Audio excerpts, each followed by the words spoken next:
మరో వార్త గాదె ఎన్ఐఏ ఇంట్లో ఎన్ఐఏ సోదాలు మా ఇల్లు ఆశ్రమంలోనూ రైడ్స్ పలు భూ డాక్యుమెంట్స్ స్వాధీనం మావోయిస్టులకు మద్దతు కేసు విచారణ కస్టడీ పిటిషన్పై ఎల్లుండి తీర్పు తెలంగాణ ఉద్యమకారుడు మాజీ మావోయిస్టు గాదె ఎన్ఐఏ ఇల్లు ఆశ్రమంలో మంగళవారం ఎన్ఐఏ అధికారులు సోదాలు జరిపారు. ప్రధాని మోదీ కేంద్ర మంత్రి అమిత్ షాపై అనుచిత వ్యాఖ్యలతో పాటు మావోయిస్టులకు మద్దతిస్తూ ప్రజలను చట్ట వ్యతిరేక కార్యకలాపాల వైపు ప్రేరేపిస్తున్నారనే ఆరోపణల నేపథ్యంలో ఆయన్ను అరెస్టు చేసిన విషయం తెలిసింది.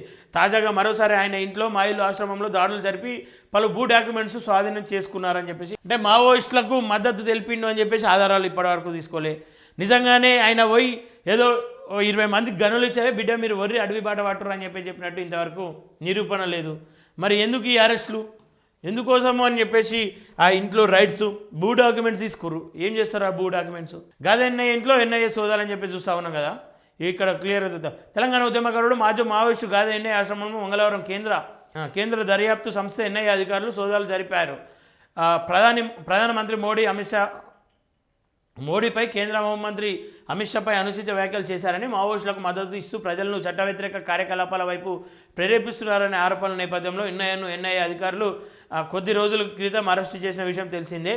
అయితే తాజాగా జనగామ జిల్లా జాఫర్గఢ్లోని ఆయన మా ఇల్లు ఆశ్రమంలో పాటు నివాసంలోనూ జాతీయ దర్యాప్తు సంస్థ అధికారులు ఆకస్మిక తనిఖీలు నిర్వహించారు. ఆశ్రమం నుంచి సుమారు ₹1,00,000 నగదును అధికారులు సీజ్ చేసినట్లు తెలిసింది. అలాగే పలు భూ సంబంధిత డాక్యుమెంట్లు కూడా స్వాధీనం చేసుకున్నట్లు సమాచారం. అక్కడ ఆశ్రమం పొందిన వారు గతంలో వచ్చి వెళ్ళిన వారి వివరాలను సేకరిస్తున్నట్లు తెలిసింది. ప్రస్తుతం ఎన్ఐఏను రిమాండ్ కోసం చంచల్గూడ జైలుకు తరలించారు. కేసు దర్యాప్తులో భాగంగా ఆశ్రమంలో కీలక ఆధారాల కోసం తనిఖీలు చేపట్టినట్లు తెలుస్తుంది. మరోవైపు కేసును మరింత లోతుగా విచారించేందుకు 5 రోజులు కస్టడీకి అప్పగించాలని కోరుతూ ఎన్ఐఏ అధికారులు నాంపల్లి కోర్టులో పిటిషన్ దాఖలు చేశారు. విచారణ జరిపిన న్యాయ సంస్థానం తీర్పును ఈ నెల 16న ఇచ్చేటువంటి పరిస్థితి ఉందని చెప్పి చెప్తా ఉన్నారు. ఇక్కడ ఎవరైతే మేధావులు ఉన్నారో వాళ్ళు కూడా మాట్లాడుతూ ఉన్నారు పౌరాక సంఘం అని చెప్పేసి. నిజంగానే గాదె ఎన్ఐఏ అట్లా ప్రేరేపించిండు అని చెప్పేసి అంటే ఆయన ఆశ్రమంలో 100ల కొద్ది మంది పిల్లలు బయటకు వచ్చి నిన్న కూడా మాట్లాడుకున్నాం. మళ్ళీ ఎందుకు మాట్లాడుకుంటామన్నా అంటే ఒక సామెత అంటే ఈ ప్రభుత్వాలే చెప్తాయి 100 మంది దోషులు తప్పించుకున్నారు సరే కానీ ఒక నిర్దోషికి శిక్ష పడద్దు అని చెప్పేసి చెప్తుంది. ఒక నిర్దోషికి శిక్ష పడద్దు అని చెప్పేసి వీళ్ళ మాటల్లోనే చెప్తారు. మరి సాయిబాబా 10 ఏళ్ల జీవిత కాలంలో శిక్ష అనుభవించి 10 ఏళ్ల తర్వాత ప్రొఫెసర్ సాయిబాబా 10 ఏళ్ల తర్వాత ఆయన నిర్దోషి అని చెప్పేసి బయటకు వచ్చిండు. ఇలా ఆయన 10 ఏళ్ల కాల జీవితాన్ని వెనక్కి ఎందుకు ఇవ్వలేకపోయింది ప్రభుత్వం?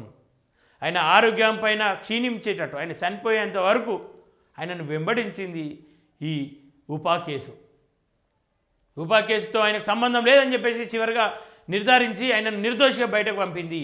కానీ అది నిర్దోషిగా బయటకు పంపడం కాదు, ఒక ఆరోగ్యవంతుని అనారోగ్యవంతుని చేసి ఆయన జీవిత దాదాపు 6 నెలలు 7 నెలలు అయితే చనిపోతుండగా ఆయనను రిలీజ్ చేసింది. దేనికోసం? ఆయన లాంటి వాళ్ళు సమాజంలో ఉంటే మా లాంటి తప్పుడు వ్యక్తులు మా లాంటి తప్పుడు రాజకీయ నేతలు ఈ సమాజంలో బ్రతకలేరు, మా తప్పులను ఎండగడతా ఉంటారు, వాళ్ళను క్లుప్తంగా దానిపైన సరైన వివరాలు ఇస్తారు బయటకు అని చెప్పేసి భయంతో వాళ్ళ పని చేశారు. ఎందుకని చెప్పేసి ఇలా గాదె ఎన్ఐఏని అరెస్ట్ చేశారు. దాదాపు 20 రోజులు దాటిపోతూ ఉంది. ఈ 20 రోజుల్లో దొరికినటువంటి ఆధారాలు 20 రోజుల్లో అందినటువంటి సమాచారం ఈ 5 రోజుల్లో దొరుకుతాయా? సరే ఆలోచించాలి. హరగోపాల్ చిత్రంలో నారాయణరావు తదితరులు మాట్లాడుతూ ఉన్నట్లు చూస్తూ ఉన్నాం. క్రాంతి చైతన్య గాదె ఎన్ఐఏను విడుదల చేయాలి పౌర హక్కుల సంఘం. ఆంధ్రప్రదేశ్ రాష్ట్ర పౌర హక్కుల సంఘం ఉపాధ్యక్షుడు క్రాంతి చైతన్యపై పోలీసులు అక్రమ కేసు పెట్టి అరెస్టు చేయడానికి తెలంగాణ పౌర హక్కుల సంఘం నాయకులు తీవ్రంగా ఖండిస్తున్నారు. తక్షణమే క్రాంతి చైతన్య ఎన్ఐఏను దుగ్గయ్యనేని మోహన్ కృష్ణను విడుదల చేయాలని డిమాండ్ చేశారు.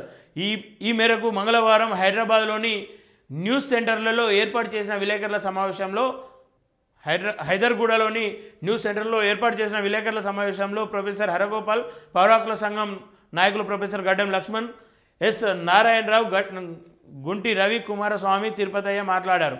ఏపీ పౌర హక్కుల సంఘం 20వ రాష్ట్ర మహాసభలను పురస్కరించుకొని తిరుపతి పట్టణంలో వచ్చారా కార్యక్రమానికి నిర్వహిస్తున్న క్రాంతి చైతన్య పోలీసులు అక్రమంగా కేసు పెట్టి అరెస్ట్ చేశారని, అలాగే వందలాది మంది చిన్నపిల్లలను చేరదీసి ఆశ్రమం కల్పించిన చదివిస్తున్న గాదె ఎన్నయ్యను కూడా ఎన్ఐఏ అరెస్ట్ చేయడం దారుణమన్నారు. ఈ ఎన్నయ్య ఇంటిపై ఎన్ఐఏ అధికారులు దాడి చేసి తల్లిదండ్రులను భయభ్రాంతులకు గురి చేయడం అత్యంత అన్యాయమన్నారు. తక్షణమే వారిని విడుదల చేయాలని డిమాండ్ చేశారు. కూటమి ప్రభుత్వంలో భాగమైన సీఎం చంద్రబాబు రాజ్యాంగాన్ని ప్రజాస్వామ్యాన్ని ఆచరణలో చూపించాల్సిన అవసరం ఉందని ప్రధాని నరేంద్ర మోడీకి కేంద్ర మంత్రి హోంశాఖ మంత్రి అమిత్ షా లాగా అణచివేత విధానంలకు యత్నిస్తే తెలుగు ప్రజలు తిరగబడతారని హెచ్చరించారని చెప్పి చెప్తా ఉన్నారు. ఇక్కడ మరో వార్త కూడా వినిపిస్తూ ఉంది. ఏంది అని చెప్పేసి అంటే, ఇంట్లో అయితే ఏం దొరకలేవు, గాదె ఎన్నయ్య ఇంట్లో అయితే ఏం దొరకలేవు. ఏం చేయబోతారు ఇప్పుడు? నెక్స్ట్ స్టెప్ ఏముంటుంది అంటే, గాదె ఎన్నయ్య ఇంట్లో వీళ్ళు ఏదన్నా ఒకటి పెట్టి, అంటే ఎన్ఐఏ అధికారులు అని చెప్పాను నేను, ఎన్ఐఏ అధికారులు దేశ భద్రత కోసం ఉంటారు. కానీ ఇక కొన్ని కుట్రలు చేసే వాళ్ళు ఉంటారు కదా. గాదె ఎన్నయ్య ఆశ్రమంలో ఇప్పుడు గోడలు ఉన్నాయి, గోడల బయట ఏదైనా ఒకటి ఇసిరేసిరు అనుకో, అది ఆయన ఆవరణలో దొరికింది కాబట్టి ఆయనే బాధ్యత వహించాలని చెప్పేసి అంటారు. ఇది ఖచ్చితంగా జరగబోతూ ఉంది, జరుగుతుంది. ఈ 5 రోజుల కస్టడీ వస్తే నెక్స్ట్ ఆయనను అరెస్ట్ చేయడానికి, మళ్ళీ అలా మధ్యలో బంధించడానికి వీళ్ళే ఒక కపట నాటకాలు ఆడి, వేరే నాటకాలు ఆడి ఆయన పైన దౌర్జన్యం చేస్తూ ఉన్నారు, ఆయన పైన దాడి చేస్తూ ఉన్నారు, ఆయనను నిజంగానే బంధించి ఆయనను ఇబ్బంది పెట్టే ప్రయత్నం చేస్తూ ఉన్నారు. ప్రజలు ఆలోచించాలి, వాస్తవాలు గ్రహించాలి. ఈరోజు మాకు కాలేదు కదా అని చెప్పేసి మీరు మౌనం పాటిస్తే, గాదె ఎన్నయ్య ఆయన ఆశ్రమంలో ₹1,00,000 దొరికినాయి, అవి సీజ్ చేసిరట. ఏ అవసరాల కోసం పెడతారా ఆశ్రమంలో? చిన్నపిల్లలు ఉన్నారు, చదువుకునే పిల్లలు ఉన్నారు, తల్లిదండ్రులు లేరు, వాళ్ళకు ఎమర్జెన్సీలో హాస్పిటలైజ్ అవుతారు. ఇవి అలా ₹1,00,000 సీజ్ చేసిరు. ఆ పిల్లలకి ఏమైనా అవుతుంది, హాస్పిటల్ ఖర్చులకు ఎవడు భరించాలి? వీటిపైన మాట్లాడాలి కదా. అందరు మౌనం పాటిస్తే ఎట్లా? ఇలా ఏదో నామమాత్రాన్న బయటకు వచ్చి మేము వచ్చి ఇలా పౌర హక్కుల సంఘం తరఫున మేము ప్రెస్ మీట్ పెట్టి ఇది అద్దుయ్యా బంద్ చేయర్రి. మీకు మనస్సాక్షిగా మీరు నిజంగానే చిత్తశుద్ధితో ఉంటే ఖచ్చితంగా దీనిపైన మాట్లాడాలి, అందరూ బయటకు రావాలి, నోరు విప్పాలని చెప్పేసి ఈ సందర్భంగా కోరుకుంటా ఉన్నా. ఒకవేళ నిజంగా గాదె ఎన్నయ్య తప్పు చేసినా చలో అరెస్ట్ చేయండి, గాదె ఎన్నయ్యను అరెస్ట్ చేయండి, తప్పులేదు. కానీ తప్పు చేయకుండా, తప్పును నిరూపించకుండా ప్రొఫెసర్ సాయిబాబాకు జరిగినటువంటి అన్యాయం గాదె ఎన్నయ్య కావచ్చు, ఇంకా అనేక మందికి చేసే ప్రయత్నాలు చేస్తూ ఉన్నారు. ఇలా మేధావులం అని చెప్పి చెప్పుకుంటున్న వాళ్ళు మౌనం పాటిస్తూ ఉన్నారు. తస్మాత్ జాగ్రత్త, రేపు మీ ఇళ్ళలోకి వస్తాయి ఎన్ఐఏ సంస్థలు కావచ్చు, ఈ బీజేపీ సంస్థలు కూడా ఆలోచించుకోవాలి. ఖచ్చితంగా అందరూ మాట్లాడాలి. మౌనం పాటిస్తే మాత్రం ప్రమాదం పొంచి ఉంది ఈ దేశానికి. సో దానిపైన ఖచ్చితంగా స్పందించాల్సిన బాధ్యత ప్రతి ఒక్కరిపైన ఉంది. ఇలా గాదె ఎన్నయ్యకు ఒక్కరికి జరిగిందని చెప్పేసి అనుకుంటున్నారు. గాదె ఎన్నయ్య ఆల్రెడీ చావు నుండి తప్పించుకొని వచ్చినటువంటి వ్యక్తి, ఆయన సావుకు భయపడే వ్యక్తి కాదు.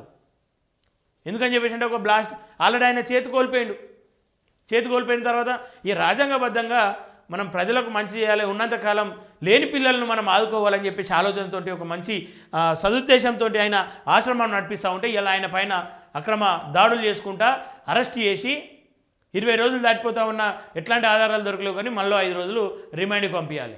వాళ్ళ తల్లి ఆయన చూస్తే కానీ భోజనం చేయనటువంటి తల్లి, ఆయన తల్లిని నిత్యం పోయి హైదరాబాద్లో ఉండే వ్యక్తి పోయి గ్రామంలో ఉంటుండే కారణం కేవలం వాళ్ళ తల్లి చివరి రోజులు ఇవన్నీ కూడా. వాళ్ళ తల్లి ఆరోగ్య పరిస్థితి బాగాలేదు, ఆయన చూస్తేనే కడుపు ఇంత బువ్వ తింటుంది అని చెప్పేసి తల్లిపైన ప్రేమతో నిన్న రేవంత్ రెడ్డి చెప్పిండు కదా, తల్లిదండ్రులను సరిగ్గా చూసుకోకపోతే 15% మీ జీతం నుండి కట్ అవుతుంది, మీ పైన చర్యలు ఉంటాయని చెప్పిండు కదా. మరి ఈయన తల్లిదండ్రులను చూసుకుంటున్న క్రమంలో ఈయన ఎత్తుకొచ్చారు కదా, మరి మీ పైన ఏం చర్యలు తీసుకోవాలి? ఎందుకని చెప్పేసి కేంద్ర ప్రభుత్వం చేస్తున్న వాటికి రాష్ట్ర ప్రభుత్వం వత్తాసు వలుపుతూ ఉంది, మౌనం ఎందుకు పాటిస్తూ ఉంది? ఇలా ఇట్లాంటి వాళ్ళు తెలంగాణ కోసం పోరాటం చేసి ఉండకపోతే, ఇట్లాంటి వాళ్ళు, ఈయన ఒక్కడే కాదు, ఇట్లాంటి చాలామంది, తెలంగాణ సప్పికుడు కాదు ఈయన, ఇట్లాంటి వాళ్ళు చాలామంది పోరాటం చేసి ఉండకపోతే ఇలా తెలంగాణ రాష్ట్రం ఎక్కడిది?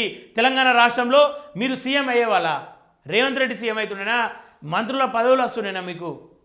ఇలా మిమ్మల్ని సీఎం కుర్చీలో కూర్చుండబెట్టినంటే చనిపోయినటువంటి 1400 మంది అమరవీరులు అయితే, ఇంకా దానికంటే మొదలు చనిపోయినటువంటి అమరవీరులు ఆ నినాదాన్ని మొదటేసుకొని ఎట్లాంటి స్వార్థం లేకుండా పనిచేసినటువంటి గాదె ఎన్నయ్య లాంటి వాళ్ళే మీకు ఈ సీఎం పదవులు భిక్ష పెట్టిరని చెప్పేసి గుర్తుంచుకోవాలి. ఒకవేళ వాళ్ళే లేకపోతే మీకు సీఎం పదవులు ఎక్కడి? ఈ రాష్ట్రం ఎక్కడిది? అరే మిమ్మల్ని చంపేస్తామని చెప్పేసి బెదిరించినప్పుడు కూడా దగాపడ్డ తెలంగాణ అని చెప్పేసి పుస్తకం రచించి, పుస్తకంలో తెలంగాణకు ఎన్ని రకాలుగా అన్యాయం జరుగుతూ ఉంది, తెలంగాణకు ఎన్ని రకాలుగా ఇబ్బందులు జరుగుతూ ఉన్నాయి, ఎన్ని కోతలు జరుగుతూ ఉన్నాయి అని చెప్పేసి ఒక సరైన నినాదాన్ని ప్రజల్లోకి తీసుకెళ్ళి గ్రామాన తిరిగి పుస్తకాలు వంచి ఎంతోమంది ఉన్నారు. వాళ్ళకి ఎవరికి న్యాయం చేస్తున్నారు మీరు? వాళ్ళకి ఎవరిని ఆదుకుంటా ఉన్నారు మీరు? వాళ్ళతో మీకు అసలు మీరు ఏం చేస్తూ ఉన్నారని చెప్పేసి ఇలా గాదె ఎన్నయ్యని అరెస్ట్ చేశారు. గాదె ఎన్నయ్య అరెస్ట్ తర్వాత కేంద్ర ప్రభుత్వం సరే మౌనం పాటిస్తాం, కేంద్ర ప్రభుత్వం కుట్ర చేస్తుంది అనుకుందాం. రాష్ట్ర ప్రభుత్వంకి ఏమైంది? అరే మన రాష్ట్రంలో ఉన్న ఒక తెలంగాణ నాయకుడు మన రాష్ట్రంలో ఉన్నటువంటి ఒక తెలంగాణ కోసం పోరాటం చేసి ఇలా అనేక మంది అనాథ పిల్లలను చేరదీసినటువంటి వ్యక్తి, ఆ వ్యక్తిని ఇలా అరెస్ట్ చేస్తూ ఉన్నామని చెప్పి అరెస్ట్ చేస్తే కేవలం ఆ పిల్లలను పరామర్శించరు, ఆ తల్లిదండ్రులను పరామర్శించరు. గాదె ఎన్నయ్యని అరెస్ట్ చేయడానికి కారణం ఏందని చెప్పేసి ఒక మంచి అడ్వకేట్ను మీరు అడ్వైజ్ చేయరు. దేనికోసం ఇదంతా? ఖచ్చితంగా మాట్లాడాలి. ఎందుకు మీ మౌనం? దేనికి సంకేతం?